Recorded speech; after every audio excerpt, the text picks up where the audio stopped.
Okay friend, तो आज हम देखेंगे हमारे भारत की दो महान हस्तियाँ जिन्होंने महिला सशक्तिकरण का बहुत अच्छा उदाहरण प्रस्तुत किया है। और इन दोनों शक्तियों से हम सभी परिचित हैं और हम इसको नकार नहीं सकते कि ये हमारे देश की विभूतियाँ हैं और हमारे देश में बहुत ही सामान्य व्यक्तित्व के धनी हैं। ठीक है, तो हम देखते हैं सबसे पहले लता मंगेशकर जी को। इनका जन्म कहाँ हुआ था, इन्हें किन किन क्षेत्रों में पुरस्कार दिए गए हैं, इनका किस किस क्षेत्र में विशेष योगदान रहा है, इन सब चीज़ों को देखेंगे। और फिर मन्नू भंडारी जी को देखेंगे कि इनका जन्म कहाँ हुआ और इन्होंने किस क्षेत्र में अपना योगदान दिया है। ठीक है, तो चलो शुरू करते हैं हम लता मंगेशकर जी से। तो इनका जन्म कब हुआ था? इनका जन्म 28 सितंबर 1929 को हुआ था। ठीक है, इनका जन्म कहाँ हुआ था? इंदौर में हुआ था। अब मृत्यु कब हुई है? 6 फरवरी 2022। ये इसलिए पढ़ा रही हूँ क्योंकि एक बार ऐसे ही सचिन तेंदुलकर जी का भी उनके क्षेत्र के बारे में बहुत सारे क्वेश्चन पूछे गए थे MPPSC में, उन्हें उनके क्षेत्र में पुरस्कार दिया गया था, तो यह डीपली पूछा गया था। तो ये संभव है कि इस बार भी लता मंगेशकर जी के बारे में पूछा जा सकता है और मन्नू भंडारी जी के बारे में भी पूछा जा सकता है। ठीक है, तो हम स्टार्ट करेंगे। ठीक है, इनका जन्म देख लिया हमने, जन्म का हुआ। और इसका अन्य नाम क्या है? अन्य नाम भी इनको दिए गए, जैसे स्वर साम्राज्ञी, राष्ट्र की आवाज़, भारत कोकिला। भारत कोकिला इनको सबसे विशेष नाम दिया गया और ये भी कई बार पूछा जाता है क्वेश्चन के फॉर्म में। ठीक है, फिर देखते हैं। यह एक बहुत ही लोकप्रिय आदरणीय गायिका थी। इन्होंने 6 दशकों के अधिक से भी कार्यकाल में 30 से ज़्यादा भाषाओं में गाना गाया। देखिए फ्रेंड्स, 30 से ज़्यादा भाषाओं में ये गाने गा चुकी थी। ठीक, अब देखते हैं कि मध्य प्रदेश शासन द्वारा 1984 में लता मंगेशकर सम्मान का प्रारंभ किया गया। ठीक, और प्रथम लता मंगेशकर सम्मान किन्हें दिया गया था? तो नौशाद अली जी को दिया गया था। ठीक, फिर देखते हैं कि हाल ही में मुंबई में मास्टर दीनानाथ मंगेशकर समारोह। मास्टर दीनानाथ मंगेशकर कौन थे? इनके पिताजी। ठीक है, समारोह का आयोजन हुआ था। इस दौरान प्रधानमंत्री श्री नरेंद्र मोदी जी को प्रथम लता मंगेशकर दीनानाथ सम्मान से सम्मानित किया गया है।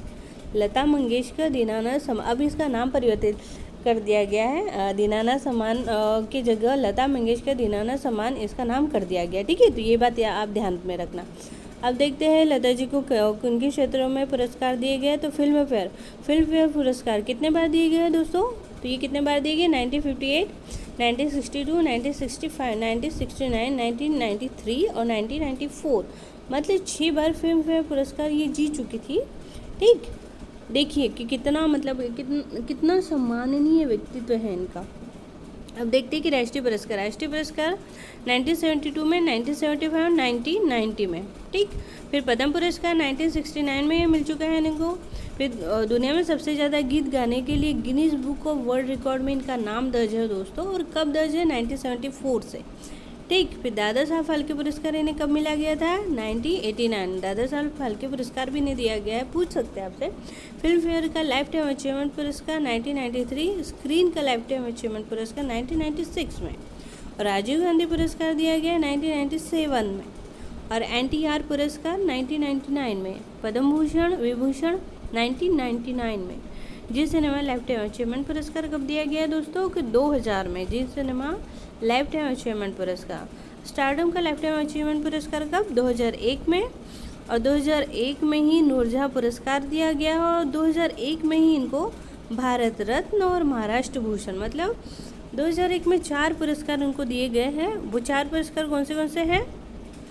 स्टारडम का लाइफ टाइम अचीवमेंट पुरस्कार, नूरजहां पुरस्कार, महाराष्ट्र भूषण पुरस्कार और भारत रत्न पुरस्कार। भारत रत्न मिलने वाली भी ये सिंगिंग क्षेत्र में प्रथम महिला है। ठीक, इनकी मृत्यु 92 वर्ष की आयु में कोविड से जुड़े जटिलताओं से 6 फरवरी 2022 को मुंबई के ब्रिज कैंडी हॉस्पिटल में हुई थी। कई बार पूछ भी सकते हैं कि किन से हॉस्पिटल में इनकी मृत्यु हुई थी। तो ब्रिज कैंडी हॉस्पिटल में, कहाँ के? मुंबई के।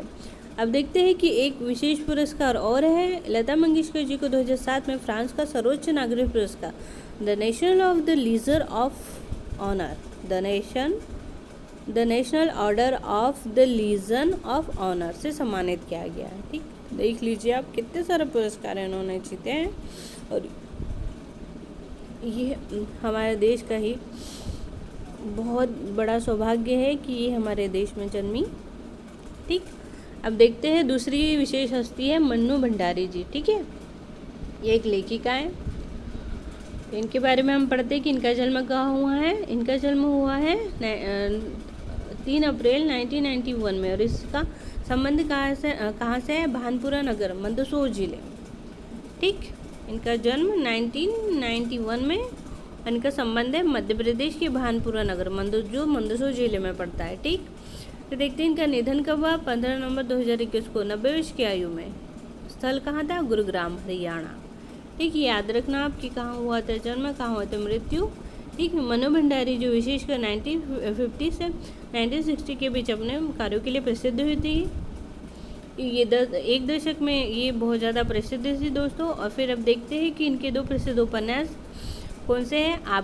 आपका बंटी, और ये आपका बंटी ये किस क्षेत्र से संबंधित है? यह उपन्यास विवाह विच्छेद की त्रासदी में पिस रहे एक बच्चे को केंद्र में रखकर लिखा गया है। तो ये आज भी प्रासंगिक है दोस्तों, क्योंकि विवाह विच्छेदन कई बार होता है जिसमें बच्चे अक्सर पिसते रहते हैं। तो आपको ये क्वेश्चन पूछा जा सकता है, क्योंकि वर्तमान परिस्थितियों में भी ये समस्या जीवंत उदाहरण के तौर पर प्रस्तुत की जा सकती है। ठीक है, फिर दूसरा देखते हैं कि महाभोज ये भी वर्तमान परिस्थितियों से संबंधित उपन्यास है इनका, और बहुत ही लोकप्रिय उपन्यास है। और ये दोनों उपन्यास शायद हिंदी साहित्य में पूछे जाते हैं, और उनके सिलेबस में ये क्वेश्चन दिया गया है जो यूपीएससी के सिलेबस में होता है। ठीक, अब देखते हैं कि महाभोज किससे संबंधित है।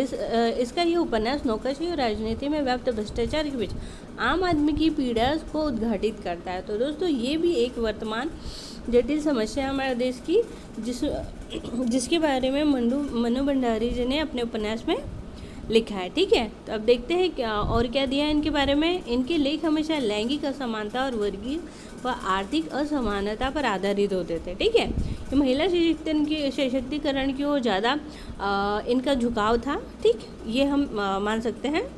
और उनकी असमानता, आर्थिक असमानता, राजनीतिक असमानता के बारे में ये अक्सर लिखा करती थी। अब देखते हैं कि मनु भंडारी के बचपन का नाम महेंद्र कुमारी था। ये याद रखना, क्योंकि एक बार महारानी लक्ष्मीबाई के बारे में क्वेश्चन पूछा गया था कि उनका बचपन का नाम क्या था। तो उसी तरह मन्नू, ये तो उन्होंने मतलब ये प्रसिद्धि के टाइम पे इनको मिला था ये नाम। उन्होंने लेखन कला सीख रही थी, या फिर कहे कि जब वो उपन्यास लिख रही थी उस टाइम उन्होंने अपना नाम परिवर्तित कर दिया है। तो लेखन के लिए उन्होंने मन्नू नाम का चुनाव किया था। ठीक, इनके पति का नाम राजेंद्र यादव था। ये कुछ उतना इम्पोर्टेंट नहीं है, बस ये आपका बंटी और महाभोज ये विशेष कर याद रखना। और इनके अन्य उपन्यास और कौन से हैं? आपका बंटी, महाभोज, स्वामी, 1 इंच, मुस्कान और कलवा। एक कहानी यह भी है, ये याद रखना। और फिर कहानी संग्रह क्या क्या है इनके? 1 प्लेट सैलाब में हार गई, 3 निगाहों की एक तस्वीर, यह सच है, त्रिशंकु भी याद रखना क्योंकि ये आ सकता है, छोटा सा है। श्रेष्ठ कहानियाँ, आंखों देखा झूठ, और नायक खलनायक विदूषक। ठीक है, अब पटकथाएँ क्या क्या? इन्होंने पटकथाएँ भी लिखी है, जो कौन सी है? रजनी, निर्मला, स्वामी, दर्पण। और नाटक बिना दीवारों का घर। ठीक है, तो हम लोगों ने इन दोनों के बारे में दोनों महान हस्ती हमारे देश के, इनके बारे में देख लिए हैं।